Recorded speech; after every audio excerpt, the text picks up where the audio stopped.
Coming up on Carolina Week, the student government election results are in, and we have all the races covered, from student body president to head of the CAA. John Kerry took 2 more states Tuesday. We'll look at how his wins are making an impact on the Democratic primary race. And will there be another tuition hike? The BOT voted yes, the BOG says wait. We'll have that story and more. Carolina Week starts now.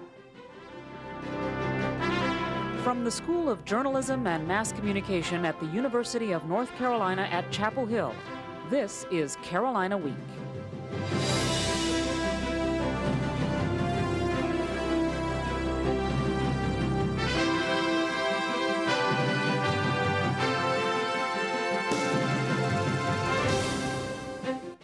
Good evening and welcome to the February 11th edition of Carolina Week. I'm Jenny McClendon. And I'm Catherine Chang. Our top story tonight: it was a late night on Tuesday and the results are finally in.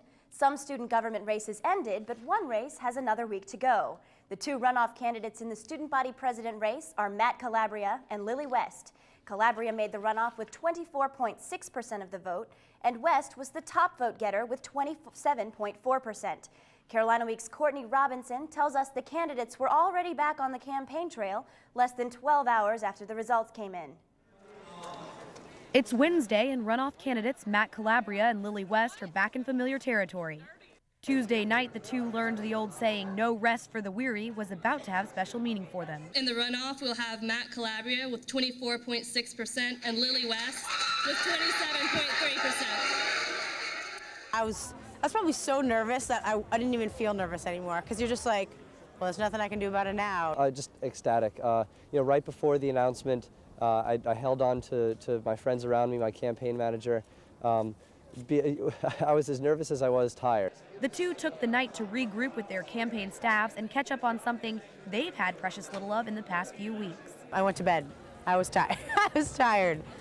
Both are hoping for endorsements from the other candidates.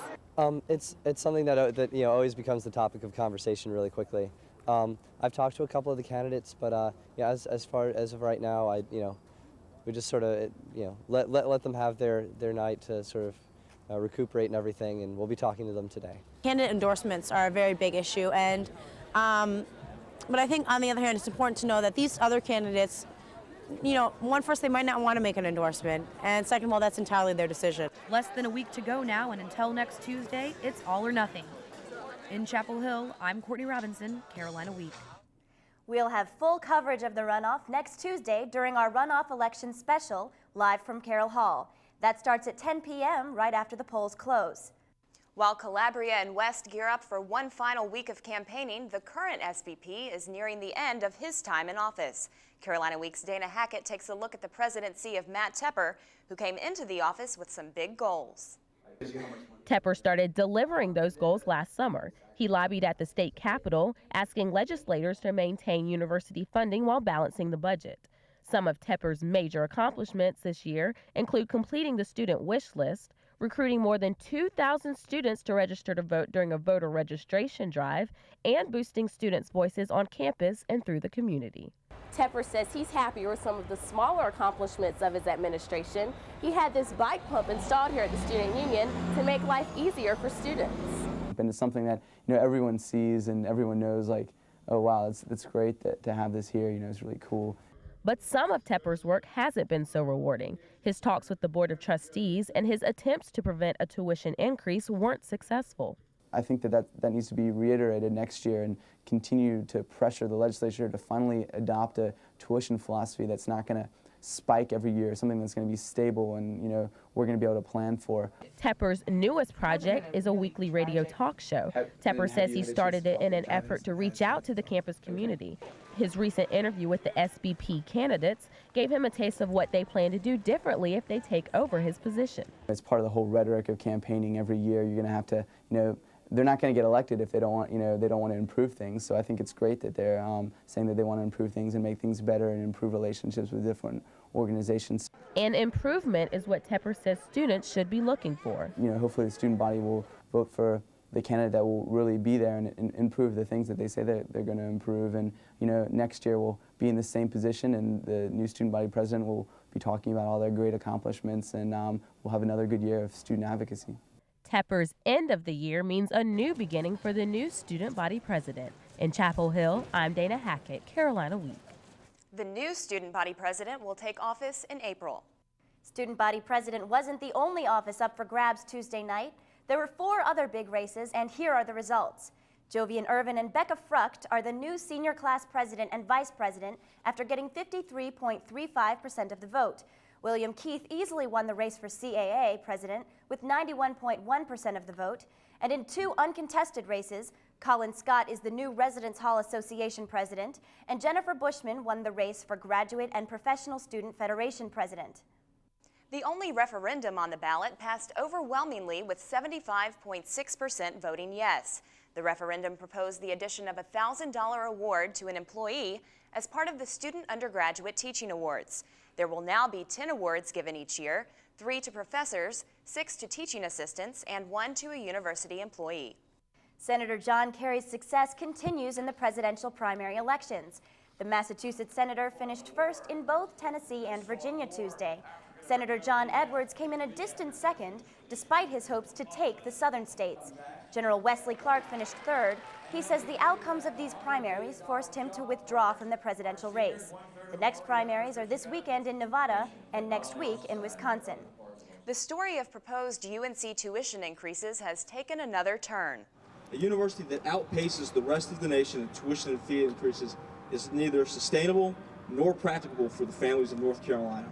Just days after Governor Easley sided with students speaking out against the proposed increases, the Board of Governors has postponed taking a vote until March. The board was supposed to vote at a meeting Friday, but members say they want more time and information to make sure an increase is necessary. Student groups have protested against the Board of Trustees proposal since last fall. If it's passed, in-state students will pay $300 more, and out-of-state students $1,500 more. It's been more than a year since students last set foot in it. And now it's finally open for viewing. We'll show you the new union when we return.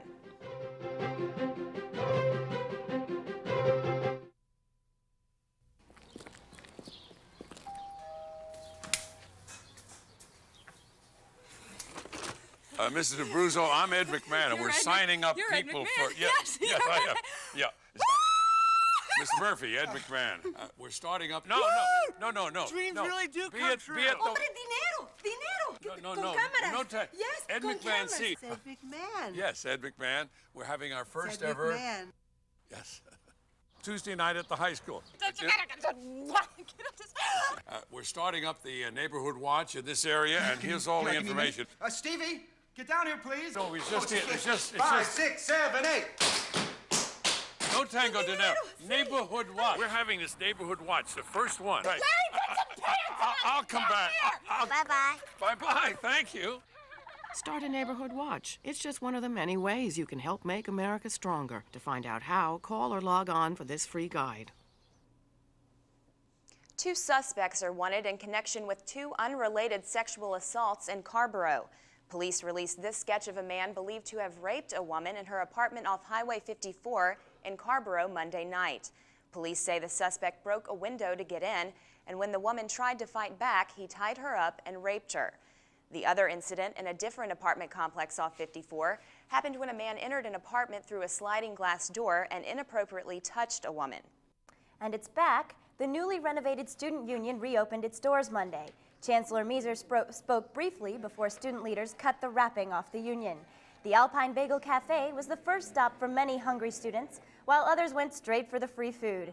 Carolina Union President Chris Lamb says he's very happy with the renovations, but a few things still need to be finished. We're still waiting on the cabaret downstairs and the bowling alley and billiards room. Those are hopefully going to be finished around spring break, but we're not sure about that. The reopened union also features an updated Great Hall, more meeting space, and a 410-gallon aquarium donated by the class of 2001. There are some changes in store for the University Square Shopping Center. Managers hope giving the center a facelift will help revitalize Franklin Street and the downtown area.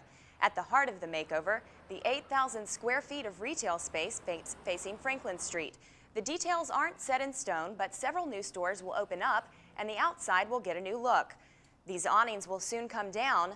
Colored concrete will replace the brick sidewalks, and workers will update the outside lights. The work starts this week and will wrap up in July. Students who want to live on campus next year should be aware of a big change in dorm policy. Students will have to sit outside to smoke next year. The Department of Housing and Residential Education decided to ban smoking in all residence dorms and balconies starting in the fall semester. The decision was based on suggestions and a student poll administered by the Residence Hall Association. Some students like Lindsay Clark aren't too happy about getting kicked outside to smoke. As far as smoking in the dorms, I think it should be up to your roommate, and if it bothers your suite mates, then obviously they should have a say in it too. There will still be a limited number of rooms available to those students who wish to smoke in their rooms. When students first get to UNC, they often have to make adjustments living on their own. How do they decorate that new dorm room? Posters of movie and music stars, family photographs, old concert tickets, books, and games are on the walls of UNC students' rooms. Students say they decorate their rooms to feel close to their relatives and to show what they like most. When we first got here, we thought that it was much too plain, and we wanted a place that felt like home. It gives me a sense of satisfaction and comfort, and I think it looks really cool. A microwave, a fridge, and a TV are musts. In order to eat healthy food and save money, most students try to buy their own food rather than eating out all the time. How a room is decorated and equipped can say a lot about a student's personality.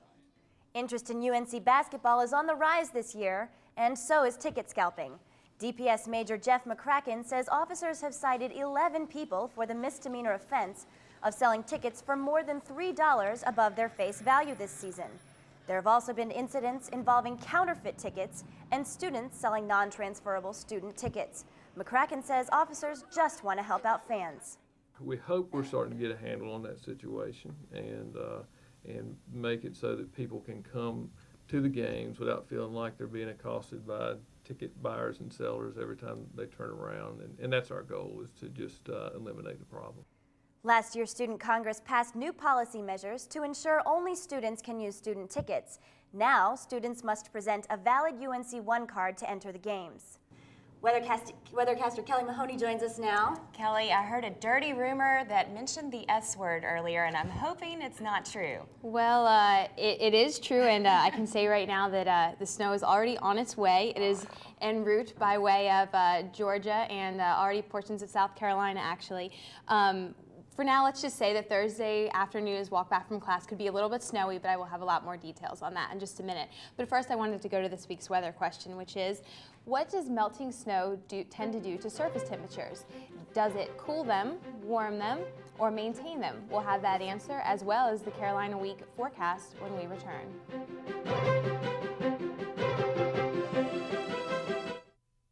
Following the tragic events of September 11th, there have been hundreds of violent attacks against innocent Americans. Remember what that flag you're waving stands for. Remember, please stop the hate. We're stronger when we are united.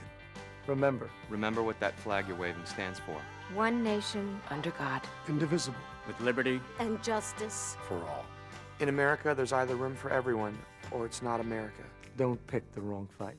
Let's keep America land of the free. Stop the hate.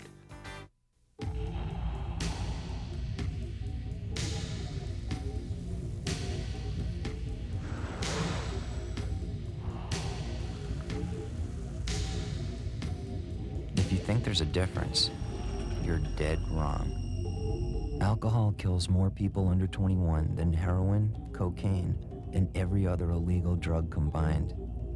MAD. Say nothing, do nothing, stop nothing.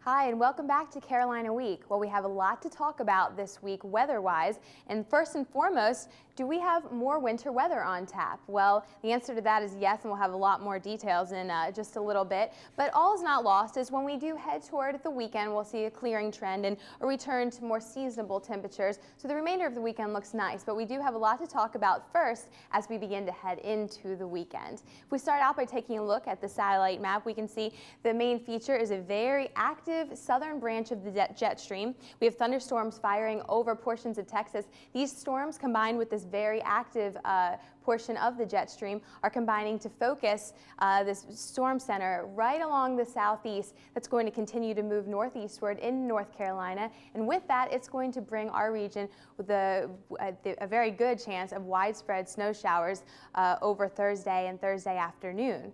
Taking a look at what that means on the surface forecast map, we see once again that main feature is this band of disturbed weather starting to get organized along the Gulf states. This is going to really start to pull a lot of moisture up from the south. This is all combining with very, very, very cold Arctic air, which is starting to sink down the eastern seaboard. Once again, this is a typical setup for North Carolina this time of the year. In fact, we've seen it before. The pattern should look familiar. This is all going to combine to bring some thunderstorms to our south, but mainly a very good chance of snow as we head late Wednesday night through Thursday morning and Thursday afternoon.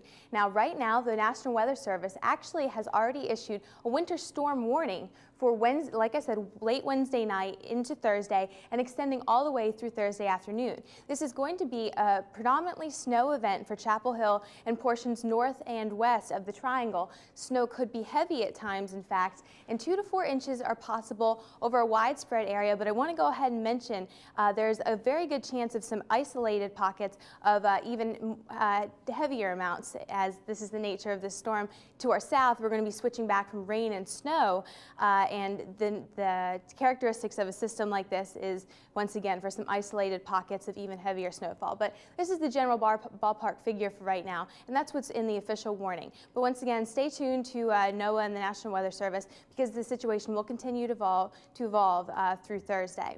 Now, if we take a look at the Carolina Week 4-day forecast, we see this is just a Thursday event. As we head into Friday, we'll see a return to sunny skies, and high pressure will start to build in from the west. On Friday, we see partly cloudy skies, a high of 48 and a low of 28. We'll stay cool because we will have some snow on the ground. On Saturday, we see a return to a lot of sunshine, actually. Very mild conditions. 55 will be your high.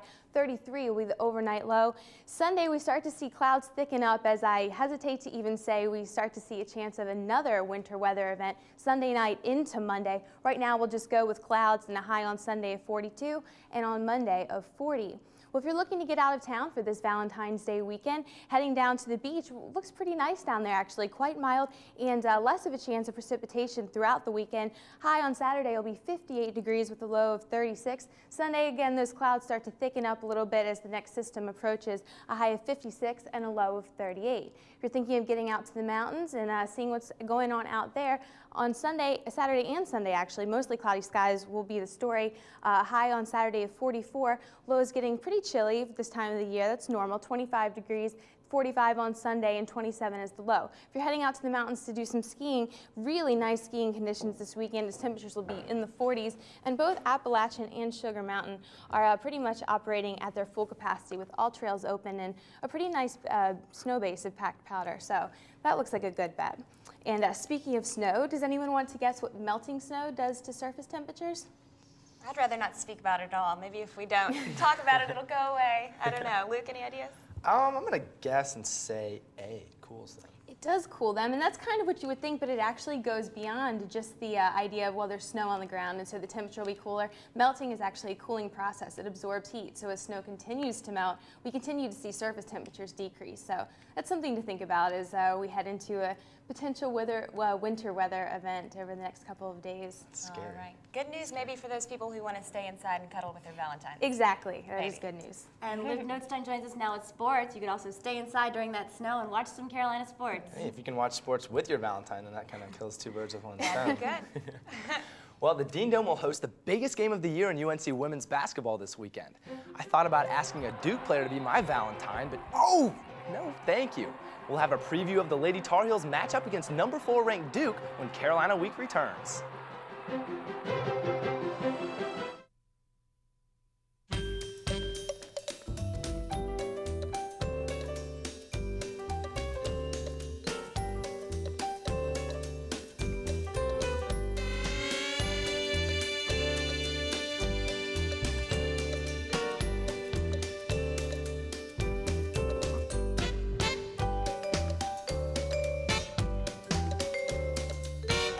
Awaken your creativity. Do your thing at the Art School at the Art Center in Carborough.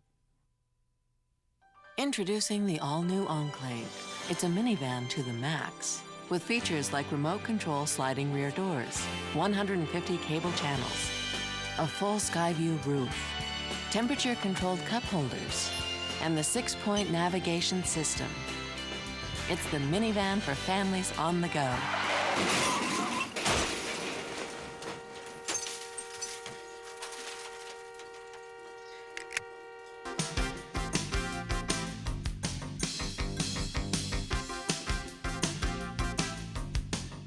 The elections weren't the only thing going on last night. In fact, many of the candidates were watching the heels as they waited for the returns.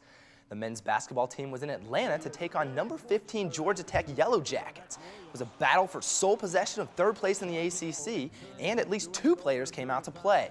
B.J. Elder and Rashad McCants might have well been the only 2 guys out there. The 2 stars traded basket after basket and three-pointer after three-pointer. McCants poured in 31 points on the night, and Elder dumped in 30. Tech got a little more help from the other guys on the team than Carolina did en route to an 88-77 win. McCants was hot for the Heels, making 11 of 20 shots, but everyone else was cooler than cold. They were ice cold. The rest of the team shot an abysmal 35% as the Tar Heels' bumps on the road continue. Next up, Maryland at home on Sunday. Well, while most students were sitting in class Tuesday, the men's tennis team hosted Charlotte in an afternoon match. 49ers should have thought twice about making the trip, however. Carolina trampled Charlotte 6-1, losing its only match in a third-set tiebreaker. At number 4 singles, UNC's Andy Metzler racked up his 9th straight singles win. The win upped the Heels' record to 5-0. After the upset loss to NC State in women's basketball Sunday, head coach Sylvia Hatchell questioned her team's intensity. The Tar Heels have to have their intensity level peak this Saturday when Duke comes to the Dean Dome. In the game in Durham, the Heels came back to tie the score in the second half, but the Blue Devils ran Carolina out of the building after that. Duke won 79-57 and gained a point in the Carlisle Cup standings. Hatchell and the Heels have been practicing at the Dean Dome all week. Freshmen Ivory Latta and Camille Little look to counter the experience of the Blue Devils with their get-after-'em enthusiasm. Last year, the Heels had the number 1 ranked Blue Devils at home, but lost in an overtime thriller 78-67. UNC will try to break the 7-7 tie in the Carlisle Cup standings with a win. A lot of things can change in 3 decades. People grow up, they move to different cities, they start families. But some things always stay the same. Such as Carolina fencing coach Ron Miller. He's been the leader of the Tar Heel fencers for 34 seasons. He's earned an amazing 888 wins. Even more impressive is his ability to connect with every person he's ever taught. He has such a plethora of knowledge, and he loves to share it, and he's very good at teaching. I mean, not only does he know the stuff, he's good at having other people learn it. Observers can see the passion of Miller's teachings through his fencers. The Heels are among the elite Division I teams every year. His positive approach to the sport and to life rubs off on others. So too does his commitment. The kids do it because they love it, not because the crowd's going to come watch them, not because it's going to be any cash stipend when they graduate or anything like that. So it's satisfying to me that they want to do it, and then they carry that the rest of their life. Co-captain C.J. Webster is a 4th-year Carolina athlete, a team favorite, and a premier fencer. He says Miller isn't just a good coach, he's a legend. Coach is a great guy. I mean, he has such a great history. He's a legend here at Carolina in his own right. Even if not that many people know about him, I mean, to us in the fencing community, Coach is beyond. He's our Dean Smith. Dean Smith is the most successful Division I college basketball coach ever, so that's quite a comparison. Miller and the fencers are preparing for a match versus Johns Hopkins and for the NCAA regionals. The Carolina wrestling team heads to Raleigh Wednesday night to try to get revenge against NC State. Back in January, the Pack beat the Heels in 6 out of 10 matches. Head coach C.D. Mock brings a couple of undefeated grapplers in the ACC into the match. Mark Canty is 4-0 this season, and heavyweight Ryan Adams is on a 10-match win streak. The Heels look to improve their conference record to 2-3. Well, if you live in Hinton James, you'll have a distinguished guest there Wednesday night fielding questions from students. Roy Williams will broadcast his radio show live there. Before the season, Williams said he'd like to do the show at a dorm, one at a sorority, and one at a fraternity. Hinton James residents, it appears, are the lucky ones. Well, ladies, Coach Roy Williams has also donated $100,000 to the Carolina Covenant, which is a program to help low-income families send their kids to college for free. All right. Oh, he's a great guy. Thanks, Liz. Sure is. Well, it's February, which means it's that time of year again. Love is in the air, and we'll tell you what people are doing to get ready for the big event.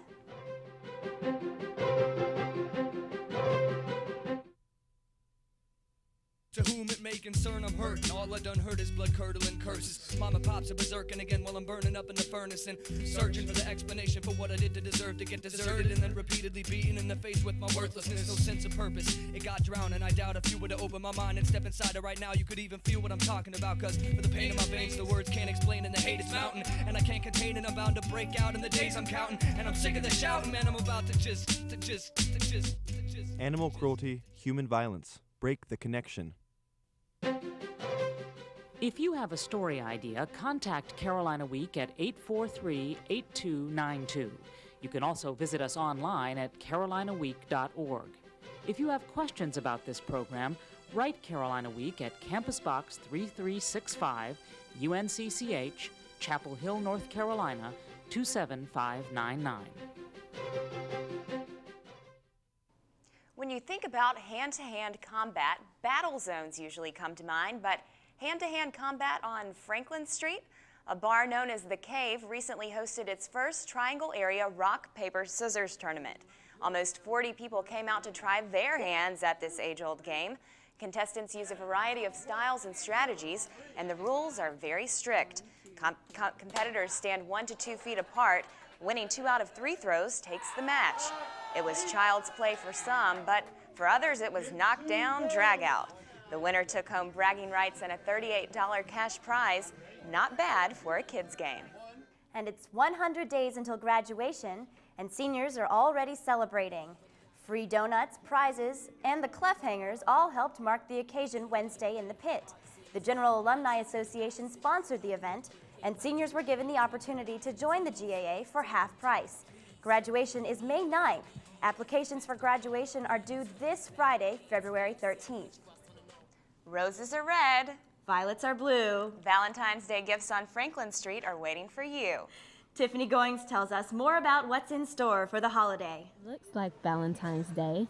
It smells like Valentine's Day. It sounds like Valentine's Day. Happy Valentine's Day! No, it's not quite Valentine's Day yet, but as the countdown begins, Franklin Street stores are ready for the holiday. Many clothing stores are having huge sales on already marked down items. One store is even offering free beauty tips to its customers for the whole month of February.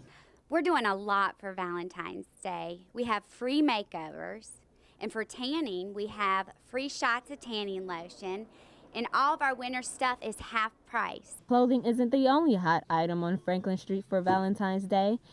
University Florist has already begun to receive many orders for roses and flower arrangements. And everyone knows that Valentine's Day wouldn't be complete without a few candy treats. You get to eat lots of chocolate. Eat lots of chocolate and candy. And for consumers like Christopher Barnes who just don't know what to get for this holiday, you can always resort to the most common gifts. I'm really tired. I've been searching for a Valentine's gift all day, and this is the best I've found. This cute little card and this balloon. If you haven't found your Valentine's Day gift yet, you better hurry. February 14th will be here soon. In Chapel Hill, I'm Tiffany Goings, Carolina Week.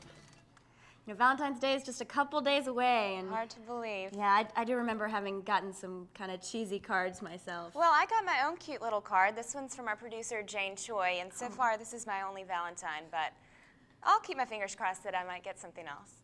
Yeah, the really fun thing is getting all the chocolate and chocolate and candy is the best. Well, that does it for this edition of Carolina Week. Thanks for watching. Good night. Good night.